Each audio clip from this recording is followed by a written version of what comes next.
Previously on American Girl Doll Horror Stories. Now, so you want us to find you a unicorn's horn, a vampire's fang, and an item from another planet?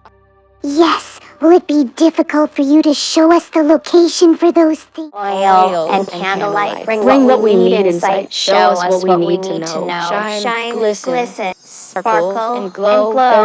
According to the crystal ball, a werewolf living in the northern part of the Silent Woods has access to unicorns. She will be able to provide you with Vampire living in a solitary castle deep in the dark mountains. This vampire is also kind of dangerous since she is suspicious of strangers and might reach negatively when approached. from another planet is the hardest one to obtain.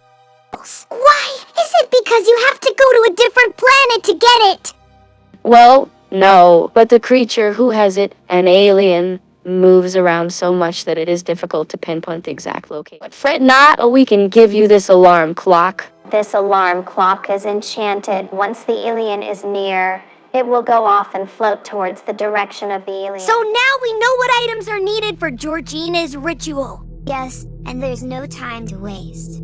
Let's go and try to get all the items as quickly as possible. Good plan, Loki. I will look for the vampire. Good luck, Freya, in getting the unicorn horn from the werewolf, and you, Gloomy, that mysterious item from the alien. I am pretty sure that this is the place the seer said that werewolf inhabits. Thank goodness I can teleport. It sure comes in handy during times like this. Huh? I can hear a rustling sound. I better be on my guard. Intruder, how dare you trespass on my land? Oh, hi. Sorry for suddenly coming like this. My name is Freya and I am a fire elf. I think you're the werewolf. Yes, I am Martinique, the beautiful and brave werewolf of this land. Not many have experienced the blessing on gazing on my splendid beauty. Is she for real? She is not that pretty, and it is so terrible how conceited she acts. How she could say those cringy words is beyond me.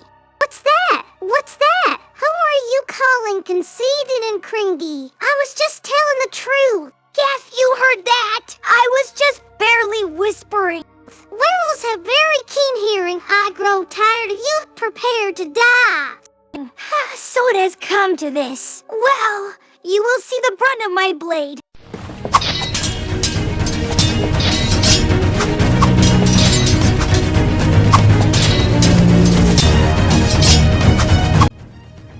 You are very fast and agile, I must admit. You are no slowpoke yourself. So are you surrendering yourself? What? Never!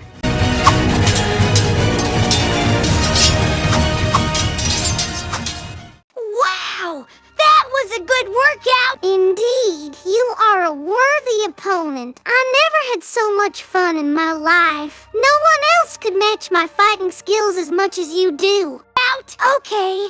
Do you still want to fight? I can still best you. You know. Bring it on, Elf! But say, just curious, why are you even here? Is it just to pick a fight with me? Well, no, I am here because I came to ask for a unicorn horn. I need it as an ingredient for a ritual we need to save a friend. What? A unicorn horn? Is that all? Why didn't you just say so in the first place? I have lots of unicorn horns. Unicorns shed their horns like antlers. When it is too big for their head, it breaks off and they grow a new one. I have a lot of horns lying around, too much for me to keep. Wow, in that case, can I have one? Sure, why not? Here, then take this. In exchange, would you visit me again so we can fight? I do get a bit lonely here since there are no one else around. Of course, I also enjoyed myself. I will also take my friends here so you could meet others. Thank you, Shy. I appreciate that.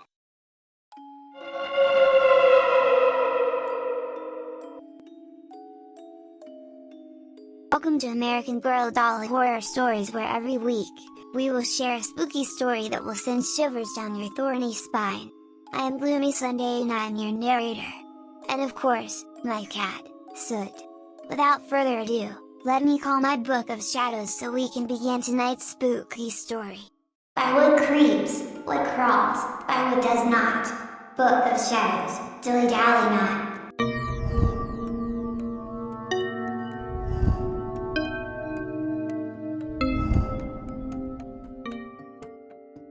This story is about a creepy experience in the Philippines where a dead girl's love for mangoes transcends even death. Back in Philippines in a small village, there was a girl who had just recently died. They were holding her funeral all day. When night came, most of the mourners left. There was only the immediate family left and 4 guards who remained at the wake. This was only the first night and the family was preparing to sleep. The guards were also preparing to sleep outside, with one guy on duty for the first shift. Outside the house on the far right side, was a large mango tree with ripe fruits. The guards decided to sleep on the right side of the house, so that in case they get hungry, they can just grab a mango to munch on. Later, after everyone had fallen asleep, the first guard was up against the house sitting, and staring into daylight. The moon was out, so there was enough light for him to see. Soon, he heard someone moving about in the house. Then he heard a voice saying, "I'm so hungry." Thinking it was just one of the family members, he brushed it off. As he was listening, he heard the sound of feet dragging along the floor. Why is that person dragging their leg making noises? He thought. Then he heard the door open, and he thought that they had come out to pee or something. He saw a girl walking out, coming towards his side of the house. As the girl got closer, he noticed that she was the dead girl. At this point he got very scared, so he immediately closed his eyes. He heard her dragging her feet past him, and his friends towards the tree. As she got further away from him, he slowly opened his eyes and saw her picking fruits and eating them.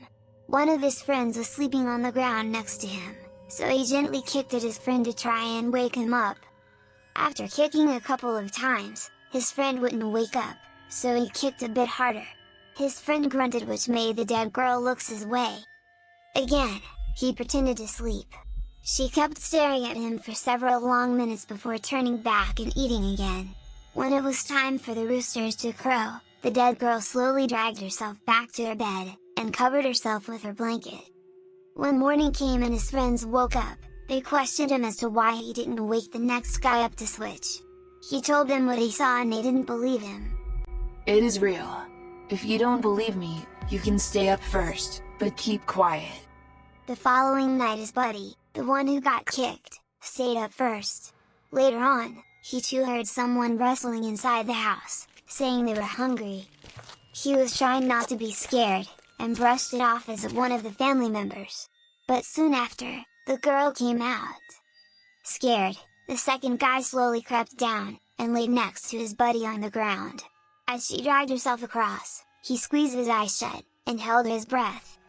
After she had gone past them and reached the tree, she started eating the mangoes.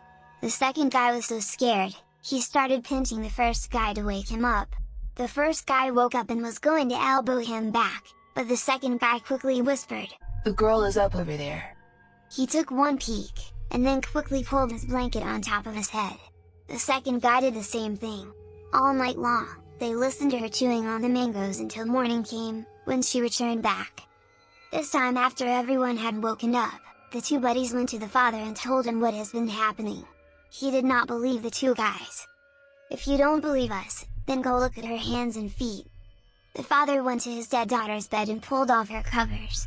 He looked and saw that her hand had some yellow stains from the mango's core, and her feet was covered in dirt. They quickly ran out of the room, and waited till the witch doctor got there. After the witch doctor heard what had happened, he went outside and grabbed a thick mango branch. He then sharpened one side, went into the house, and staked the girl. Afterwards, they quickly buried her body instead of waiting for the 5th day to do it. I do not know why they staked the dead girl, but they did. That was how the story was told to me.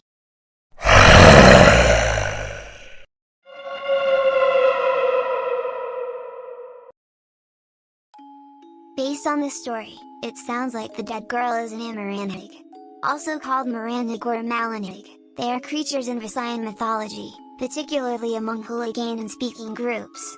And Malanig are aswangs who failed to transfer their monstrosity, causing them to rise from their graves to kill humans by biting their necks. Another version that has survived through word of mouth recounts that a Manlinhigs are said to chase any living person they found, and once they reach them, they would tickle the victim until they die, both with laughter and terror. In order to escape from the Manlinhigs, one runs in zigzag directions since they can only walk in straight direction due to the stiffness of their body. One would also climb trees or high platforms enough to be out of their reach. One would also run into lakes and rivers since the Manlinhigs are scared of deep bodies of water.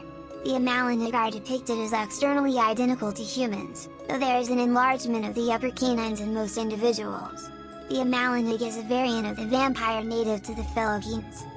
That is all for tonight's spooky story. Please come back next week as we share another scary story from the dark side of the world. To be continued.